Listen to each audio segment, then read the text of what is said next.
তোমাদের মধ্যে ওই লোকটা বেশি কপালওয়ালা, ভাগ্যবান, যার প্রথম সন্তানটা কন্যা হয়। কোন নারী কতটা কল্যাণময় এটা বোঝার জন্য দেখতে হবে তার ঘরের প্রথম সন্তানটা কি। প্রথম সন্তান যদি কন্যা হয়, ওই ঘরে বরকত দেয় কে? পৃথিবীতে ইসলাম বলে ওই ঘরটা বরকতময়। এরপর যখন বড় হতে শুরু করে, ইসলাম বলে বাবা যদি এই মেয়েকে ভালো পাত্রের হাতে তুলে দেয়, বাবার জন্য জান্নাতের দরজাকে খুলে দেয় কে?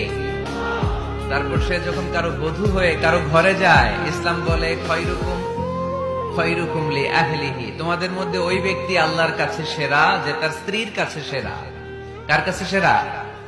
আপনি আল্লাহর কাছে পছন্দনীয় হতে হলে আগে আপনার স্ত্রীর কাছে পছন্দনীয় হতে হবে। আপনার স্ত্রী যদি আপনার A+ দেয়, আপনি আল্লাহর কাছেও, কথা বুঝে নাই বোধহয়। আপনার বউ যদি আপনারা দেয় A+, আল্লাহ দিবে কি?